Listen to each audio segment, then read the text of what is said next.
Hello viewers, welcome to জ্ঞান সমগ্র।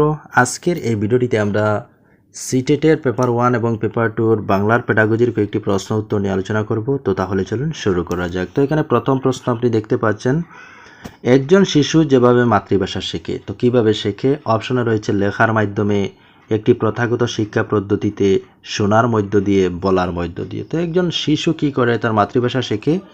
শোনার মধ্য দিয়ে। এখানে অপশন 3 শুদ্ধ।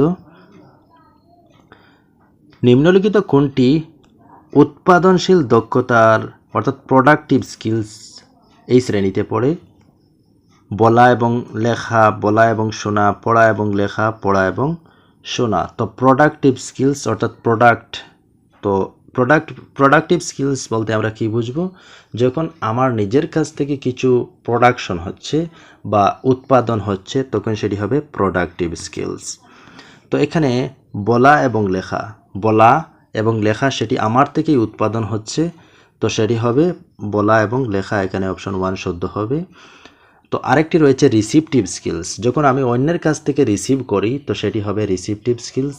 যেমন পড়া এবং শোনা, সেটি কিন্তু পড়া এটি আমি রিসিভ করি, আর শোনা সেটিও কিন্তু আমরা রিসিভ করি। তো রিসিপটিভ স্কিলস হয়। আর প্রোডাক্টিভ স্কিলস হয় যখন আমার নিজের কাছ থেকে কিছু প্রোডাক্ট হয়, যেমন কিছু বললে আমার নিজের থেকে হয়, আমি কিছু লেখলে তো আমার কাছ থেকে প্রোডাক্ট হয়। তো এখানে অপশন 1 শুদ্ধ। পরে তৃতীয় শ্রেণীকক্ষের শিক্ষিকা করুণা ছাত্রদের একটি কবিতা পড়ানোর পর তাদের কিছু কাজ দিতে মনস্থির করলেন। নিম্নলিখিতের মধ্যে কোন কাজ তিনি নির্বাচন করবেন যাতে ছাত্ররা সক্রিয়ভাবে অংশগ্রহণ করতে পারে? তো ক্লাস 3 শ্রেণীকক্ষের একজন শিক্ষিকা তিনি কি করেছেন? ছাত্রদের একটি কবিতা পড়ানোর পর তাদের কিছু কাজ দিতে মনস্থির করলেন। তো তিনি নিম্নলিখিতের মধ্যে কোনটি নির্বাচন করবেন যাতে ছাত্রীরা বেশি সক্রিয়ভাবে অংশগ্রহণ করে, অর্থাৎ অ্যাক্টিভ থাকতে পারে? তো এখানে অপশন 1 রয়েছে, যেমনটা কবিতাটি লেখা আছে ঠিক সেভাবেই ছাত্রদের তা মুখস্থ করতে বলবেন। তো এটি হবেই না। অপশন 2তে রয়েছে, কবিতায় থাকা নতুন শব্দগুলি অবলম্বনে ছাত্রদের বাক্য রচনা করতে বলবেন। 3 নম্বর অপশনে রয়েছে, কবিতার শেষে যে প্রশ্নগুলি দেওয়া আছে ছাত্রদের সেগুলির উত্তর লিখতে বলবেন। ছাত্রদের গোষ্ঠীবদ্ধভাবে কবিতার ব্যাখ্যা করতে বলবেন। তো এখানের মধ্যে আমরা দেখতে পাচ্ছি যে সবচেয়ে বেশি এঙ্গেজিং থাকবে, ছাত্রছাত্রীরা বেশি সক্রিয়ভাবে অংশগ্রহণ করবে এই 4 নম্বর অপশনের মাধ্যমে, অর্থাৎ ছাত্রদের গোষ্ঠীবদ্ধভাবে কবিতার ব্যাখ্যা করতে বলবেন। তো এখানে অপশন 4 শুদ্ধ হবে। ভাষা অধিগ্রহণ অর্থাৎ ল্যাঙ্গুয়েজ অ্যাকুইজিশন অনুযায়ী নিম্নলিখিত কোনটি সঠিক? অপশন 1 রয়েছে, প্রতিটি শিশুরই ভাষা শিক্ষায় অর্থাৎ অ্যাকোয়ার ল্যাঙ্গুয়েজ এক সহজাত সক্ষমতা থাকে। অপশন 2তে রয়েছে, শিশুরা বিভিন্ন উৎস থেকে ভাষা শিক্ষা করে থাকে। 3 নম্বর অপশনে রয়েছে, ভাষা শিক্ষায় ছাত্রদের সহজাত দক্ষতা নেই। 4 নম্বর অপশনে রয়েছে, শিশুরা তখনই ভাষা শেখে যখন তারা বিদ্যালয়ে যায়। তো ভাষার অধিগ্রহণ অনুযায়ী নিচের এখানে অপশন 1 শুদ্ধ হবে, অর্থাৎ প্রতিটি শিশুরই ভাষা শিক্ষায় এক সহজাত সক্ষমতা থাকে। এখানে অপশন 1 শুদ্ধ। একটি ভাষা শিক্ষার ক্ষেত্রে নিম্নলিখিতের মধ্যে কোনটি সবচেয়ে বেশি গুরুত্বপূর্ণ? বই পড়া, নাটক বা সিনেমা দেখা, টিএলএম অর্থাৎ পঠন শিক্ষণ প্রণালীর ব্যবহার, সামাজিক মেলামেশা। তো একটি ভাষা শিক্ষার ক্ষেত্রে সবচেয়ে বেশি গুরুত্বপূর্ণ কোনটি হবে? তো সেটি হবে সামাজিক মেলামেশা। এখানে অপশন 4 শুদ্ধ। একজন ছাত্র স্বাভাবিকভাবে তার প্রথম ভাষা, তো এইখানে এই দেশে কি বসবে? তো একজন ছাত্র স্বাভাবিকভাবে অর্জন করবে তার প্রথম ভাষা। এখানে অপশন 1 শুদ্ধ হবে। একজন ছাত্র স্বাভাবিকভাবে অর্জন করবে তার প্রথম ভাষা। পরের প্রশ্ন, নিম্নলিখিতের মধ্যে কোনটি সুগ্রাহী দক্ষতার অর্থাৎ রিসিপটিভ স্কিলস এর অন্তর্গত? আগেই আলোচনা করেছি আগের একটি ভিডিওতে। তো সেখানে বলেছি যে রিসিপটিভ স্কিলস এবং প্রোডাক্টিভ স্কিলস আসলে কি?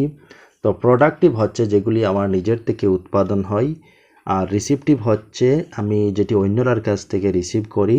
তো এখানের মধ্যে আমরা দেখব পড়া এবং লেখা, পড়া এবং বলা, শোনা এবং বলা, শোনা এবং পড়া। তো এখানের মধ্যে রিসিপটিভ হবে অপশন 4, শোনা এবং পড়া, এই দুইটির ক্ষেত্রে আমরা কিন্তু রিসিভ করি। তো এখানে রিসিপটিভ হবে শোনা এবং পড়া। পরের প্রশ্ন, একজন শিক্ষক বিশেষণ অর্থাৎ অ্যাডজেক্টিভ বোঝাতে গিয়ে ছাত্রদের তাদের নিজের অভিজ্ঞতা একটি শব্দাবলী বলতে বলেন এবং তারপর সংজ্ঞা দেন। এই পদ্ধতিকে বলে কি? অপশন 1 সামগ্রিক শারীরিক প্রতিক্রিয়া, নিমজ্জন পদ্ধতি, নির্দিষ্ট তথ্য ও উদাহরণ পদ্ধতি, বিশেষ পরিস্থিতি বা সমস্যা সম্পর্কে চিন্তা করা এবং তা বোঝাবার জন্য সাধারণ সত্য জ্ঞানের ব্যবহার পদ্ধতি অর্থাৎ ডিডাকটিভ মেথড। তো এখানের মধ্যে শুদ্ধ হবে কোনটি? তো এখানে শুদ্ধ হবে নির্দিষ্ট তথ্য ও উদাহরণ পদ্ধতি অর্থাৎ ইন্ডাকটিভ মেথড। অপশন 3 এখানে শুদ্ধ। পরের প্রশ্ন, কোন ভাষা আনুষ্ঠানিক পদ্ধতিতে শিক্ষকের সাহায্যে শেখা হয়? অপশন 1 মাতৃভাষা, গড়ের ভাষা, প্রথম ভাষা, দ্বিতীয় ভাষা। তো এখানে শুদ্ধ হবে দ্বিতীয় ভাষা। কারণ কি?